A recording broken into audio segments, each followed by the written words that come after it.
दोस्तों, योगिनी एकादशी 2 जुलाई के दिन है और इस दिन बन रहा महासंयोग। और इस दिन चुपचाप रख देना।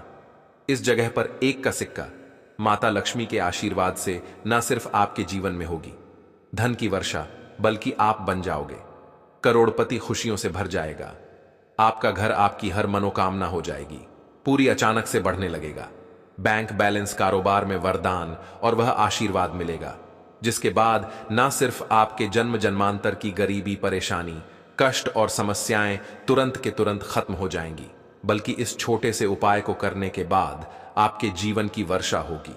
आपके जीवन में धन आने के सारे रास्ते खुल जाएंगे। आपके जीवन में जो धन आएगा उसमें वृद्धि होगी मां लक्ष्मी के आशीर्वाद से। फिर आपके जीवन में आप जिस कार्य को भी शुरू करेंगे उस कार्य में आपको सफलता हासिल होगी। पंचांग के अनुसार आज आषाढ़ माह के 1 रुपए के सिक्के का उपाय करके आपको माता लक्ष्मी का आशीर्वाद कैसे मिल सकता है, तो आपकी जानकारी के लिए बता दें। माता लक्ष्मी की पूजा को जब भी शुरू किया जाता है तो 1 रुपए के सिक्के को रख करके पूजा को शुरू किया जाता है। देखिए होता क्या है, प्राचीन मान्यताओं के अनुसार माता लक्ष्मी की जब भी पूजा शुरू की जाती है तो मुद्रा का जो भी पहला सिक्का होता है वह रखकर ही पूजा को शुरू किया जाता है। ऐसा करना शास्त्रों में बहुत शुभ बताया गया है। समझ यह जाता है कि धन में माता लक्ष्मी का वास होता है, इसीलिए माता की पूजा को हमेशा छोटी मुद्रा से शुरू करना चाहिए। ऐसा अगर कोई व्यक्ति करता है तो उस व्यक्ति की पूजा तुरंत सिद्ध हो जाती है और उस पूजा का पलट करके एक व्यक्ति को लाभ जरूर ही मिलता है। इसीलिए आपने देखा भी होगा, जब भी आपके घर पर दिवाली की पूजा होती है, धनतेरस की पूजा होती है, माता लक्ष्मी की कोई भी पूजा पाठ रखी जाती है तो माता लक्ष्मी की पूजा में हमेशा 1 रुपए का सिक्का रखकर ही पूजा को शुरू किया जाता है। ऐसा हमारे शास्त्रों के अनुसार बहुत ही शुभ होता है। और अगर आप सिर्फ आने वाली एकादशी के दिन माता लक्ष्मी धरती पर वास करने आएंगी और आपने सही मुहूर्त पर 1 रुपए के सिक्के का वह उपाय कर लिया जिसके बारे में तंत्र शास्त्र में लिखा हुआ है, तो मान चलिए इस उपाय को करने के बाद तुरंत ही आपको माता एल का वरदान और आशीर्वाद मिलेगा। दोस्तों, ये उपाय आपको इसी तरह से सही मुहूर्त पर करना है। और आज के दिन कई करोड़पति व्यक्ति जो है साल की हर एक एकादशी के दिन यह उपाय करते हैं। इस दिन माता लक्ष्मी धरती पर आती है। अगर आपने यह उपाय कर लिया तो माता लक्ष्मी के आशीर्वाद से आपके जीवन में धन की वृद्धि होने से कोई भी नहीं रोक पाएगा। दूसरा है शुक्र ग्रह को मजबूत करने का महा उपाय है। दोस्तों, अगर आपके इसकी मुख्य वजह क्या है? इसकी मुख्य वजह है कि आपका शुक्र ग्रह बहुत कमजोर है और जिस व्यक्ति का भी शुक्र ग्रह कमजोर होता है उस व्यक्ति के जीवन में कभी भी धन टिकता नहीं है। और एकादशी के दिन अगर आपने 1 रुपए के सिक्के का वह उपाय कर लिया जो आपको हम बताने जा रहे हैं, तो इतना करने भर से आपका शुक्र ग्रह मजबूत हो जाएगा। और दूसरी तरफ इस उपाय को करने के बाद आपका शुक्र ग्रह हमेशा ज्यादा प्रिय है। जो बीज मंत्र है महालक्ष्मी, हम फिर से रिपीट रहे हैं दोस्तों, महालक्ष्मी, इस बीज मंत्र का जाप सिर्फ 11 बार आपको करना है। इन दोनों सिक्कों में एक सिक्का आपको अपने पर्स में हमेशा के लिए रखना होगा, दूसरे सिक्के तिजोरी या अलमारी में पूर्व दिशा में रख देना है लाल कपड़े में लपेटने के बाद यह छोटा सा उपाय अगर आपने एकादशी के दिन कर लिया तो मान के चलिए माता लक्ष्मी की कृपा आप पर इस तरह से बनी रहेगी जिसके बाद हमेशा आपका शुक्र ग्रह आपका साथ, क्योंकि शुक्र ग्रह का नियंत्रण माता लक्ष्मी के हाथों में होता है। और दोस्तों, यह दोनों सिक्के जिनको आपने हाथ में पकड़ा था माता लक्ष्मी के सामने, यह दोनों सिक्के अभिमंत्रित हो चुके हैं और यह सिक्के शुक्र ग्रह का साथ आपको इस तरह से दिला देंगे जिसके बाद आपके जीवन में जो धन आएगा उसमें वृद्धि होगी। आपके जीवन में धन आने के रास्ते खुल जाएंगे। आपके जीवन से बेफिजल खर्ची खत्म हो जाएगी और धन संबंधित आप जो भी निर्णय लेंगे इस उपाय को करने के बाद उस निर्णय से सिर्फ आपको फायदा पहुंचेगा।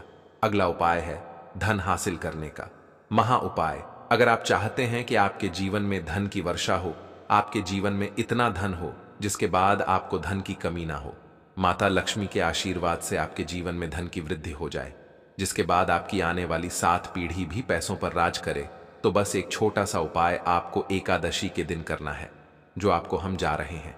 एकादशी के सूर्यास्त के बाद बस एक काम कीजिएगा, नहा धो लीजिएगा, लाल कपड़े पहन लीजिएगा, क्योंकि माता लक्ष्मी को लाल रंग बहुत प्रिय है। आपके घर जहां भी माता लक्ष्मी की कोई भी प्रतिमा रखी है, वहां पर कर आपको बैठ जाना है।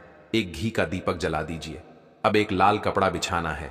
आपको इस लाल कपड़े पर 1 रुपए का सिक्का, 1 मुट्ठी धनिया, 3 लौंग आपको रखना है। इस कपड़े की पोटली बना लीजिए। पोटली बनाते हुए मौली धागे का इस्तेमाल कीजिएगा। इस पोटली को अपने हाथ में पकड़िए और जीवन में एक चुंबक बन जाएगी जो धन खींचने का काम करेगी। यह पोटली अभिमंत्रित होने के कारण माता लक्ष्मी का आशीर्वाद आपके लिए बन जाएगी, जिसके बाद आपके जीवन के आर्थिक कष्ट और आर्थिक परेशानी खत्म हो जाएगी और आपके जीवन में धन आएगा जिसकी आप कल्पना नहीं कर सकते। दोस्तों, पूज्य गुरुजी ने अभी अपनी 2 दिन पहले की शिव महापुराण की कथा में 7 फूल और 7 दीपक वाला एक ऐसा विशेष उपाय है जो उन्होंने आज तक अपनी किसी भी कथा में नहीं बताया। पूज्य गुरुजी ने कहा कि जब आपके हाथ तंग चल रहे हो, जब रुपए कहीं से हासिल ही ना हो पा रहा हो, जीवन में 4 तरफ से सिर्फ और सिर्फ परेशानियां आ गई हो, उनसे बाहर का कोई रास्ता ना दिखाई पड़ रहा हो, व्यापार, फैक्ट्री, नौकरी, दुकान, यह कुछ भी ना चल रहा हो, चारों तरफ से नुकसान ही नुकसान हो रहा हो, तो आपको यह एक उपाय सिर्फ 1 दिन कर लेना है। और गुरुजी ने कहा कि आप कुछ ही दिनों में देखेंगे कि आपके जीवन में कितना बड़ा चमत्कार हुआ है। धन हासिल के नए नए मार्ग बन जाते हैं, जीवन की सब बाधाएं समाप्त हो जाती हैं और आपको सुख समृद्धि हासिल होती है। तो चलिए, साल की एकादशी योगिनी एकादशी के इस विशेष दिन में लेनी है कि आप मेरे घर में विराजमान हो। मेरे जीवन जो दुर्भाग्य चल रहा है उसको समाप्त करिए और फिर यह एक लेकर आपको अपने घर आ जाना है। देखिए, 6 फूल आपको उसी स्थान पर रखे रहना है। अगर आप शिवलिंग में समर्पित कर रहे हैं तो 6 फूल शिवलिंग के ऊपर समर्पित कर दीजिए और 1 फूल ले आइएगा। अगर पीपल में समर्पित कर रहे हैं तो 6 फूल वहीं पर समर्पित रहने दीजिए, 1 ले आए। और अगर बेलपत्र या फिर आंवले के वृक्ष में है तो 6 वहीं पर छोड़ आइएगा और 1 ले आइए। 1 को आपको किसी भी चालीसा में रख लेना है। अगर आपके घर हनुमान चालीसा है या शैव चालीसा है या दुर्गा चालीसा है या फिर आरती की कोई पुस्तक है या फिर रामचरितमानस है या फिर भगवत गीता है, कुछ भी है, तो उसके अंदर आपको यह 1 फूल रख लेना है और माता रानी का स्मरण कर लेना है। पूज्य गुरुजी ने कहा कि फर्क आप स्वयं देखिएगा कि आपके जीवन में जितना आपने धन पाने की कामना की थी, माता लक्ष्मी की से उससे कहीं ज्यादा आपको धन हासिल होगा। आपका दुर्भाग्य, जीवन के सारे संकट समाप्त होंगे और धन दौलत संपदा की कभी कमी नहीं होगी। दोस्तों, यह विशेष उपाय आप इस योगिनी एकादशी में जरूर करिएगा, क्योंकि यह एकादशी पूरे साल में सिर्फ एक बार ही आती है और आप इस उपाय को जरूर करिएगा। चलिए अब जानते हैं गुरुजी द्वारा बताए गए अगले खास उपाय के बारे में। यह भी आपके जीवन में धन धान्य को बढ़ाने के लिए ही है, क्योंकि गुरुजी ने अभी अपनी 2 दिन पहले की शिव महापुराण की कथा में यह उपाय बताया है। गुरुजी ने कहा है कि जब जीवन में समस्याएं, तकलीफ, विघ्न बहुत ज्यादा हो, तब आपको यह उपाय कर लेना चाहिए। जब धन की चारों तरफ से हानि हो रही हो, एक तरफ से धन आ रहा हो और दूसरी तरफ से खर्च हो जा रहा हो, या फिर जीवन में धन हासिल हो ही ना पा रहा हो, तो आपको यह उप लेना चाहिए। इस उपाय के लिए आपको सिर्फ 1 बूंद शहद ले लेना है। देखिए, यह भी आपको योगिनी एकादशी के दिन में ही करना है और साल में सिर्फ 1 बार ही आप इस उपाय को करते हैं। देखिए, यह उपाय 2 जगह पर कर सकते हैं। अगर आप एकादशी के दिन माता लक्ष्मी की पूजा करते हैं तो उनके सामने भी यह उपाय कर सकते हैं, और अगर आप एकादशी के दिन शिवलिंग के सामने कोई पूजा करते तो उनके सामने भी यह उपाय कर सकते हैं। पहले आप शिवलिंग वाले उपायों को समझ लीजिए। इसके लिए आपको एक बेलपत्र ले लेनी है। अगर के पास बेलपत्र है तो ले लीजिए, और नहीं है तो शिवलिंग के ऊपर छड़ी हुई बेलपत्र को उठाकर जल से शुद्ध करके फिर से उसका इस्तेमाल भी आप कर सकते हैं। बस आपको ध्यान रखना है कि यह बेलपत्र कहीं से भी कटी फटी नहीं होनी चाहिए। इस बेलपत्र में आपको 1 बूंद शहद लगा लेना है।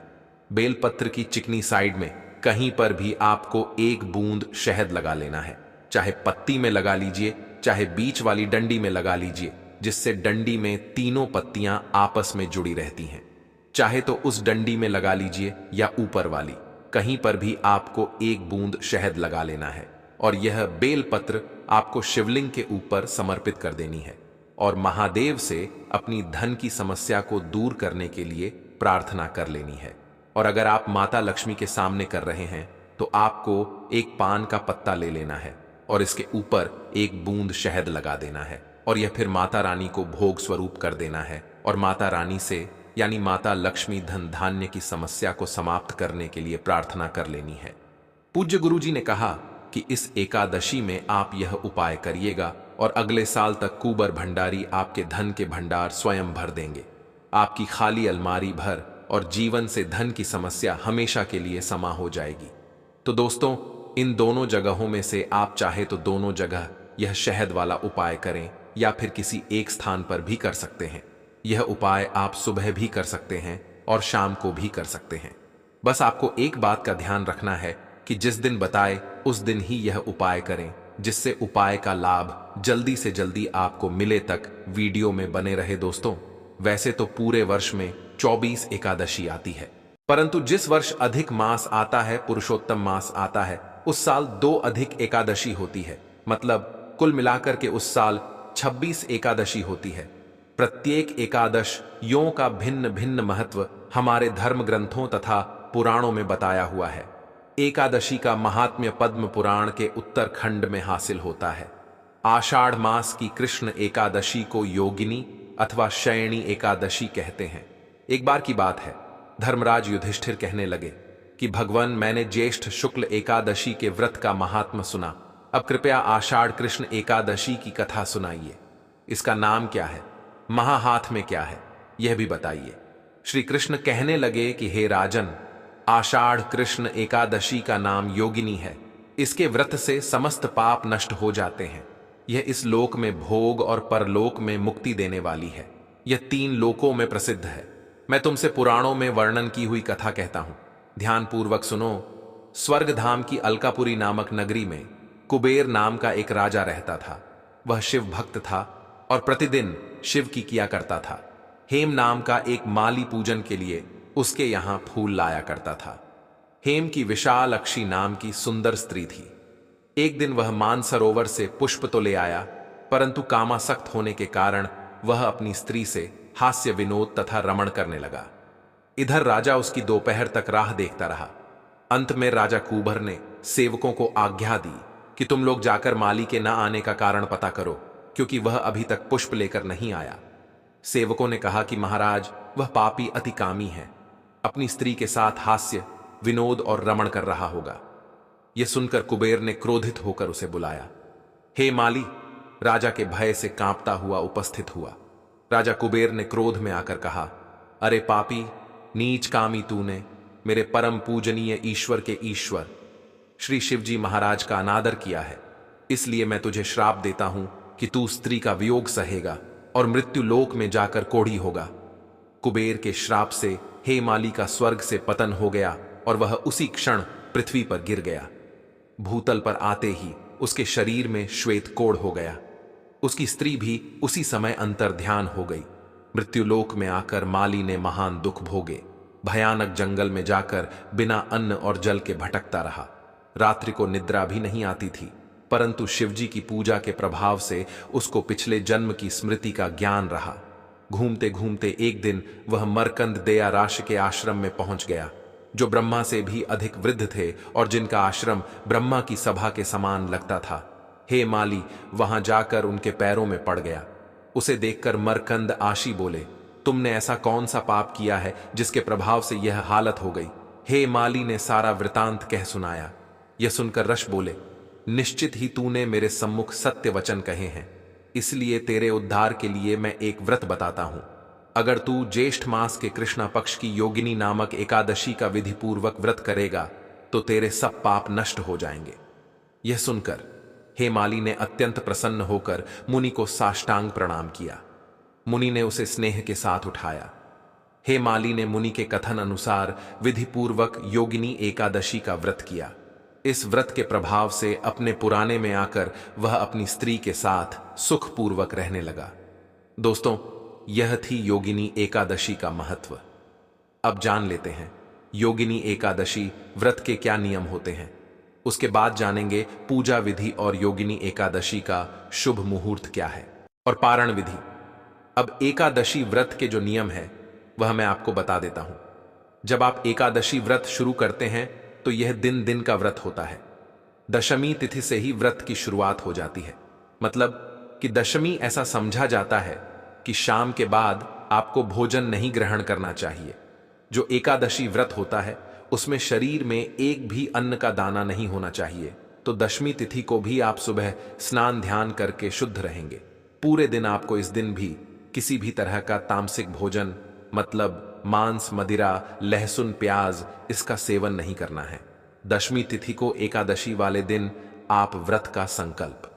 दशमी तिथि के शाम के भोजन के बारे में बता रहा हूं दोस्तों, जिसमें कि आपको दोस्तों चावल बिल्कुल नहीं लेना है। और दशमी तिथि के दिन अगर आप गृहस्थ हैं तो जब आप आसमान में जैसे तारे उदय हो जाए उस समय पर आप अपना भोजन ग्रहण कर लीजिए।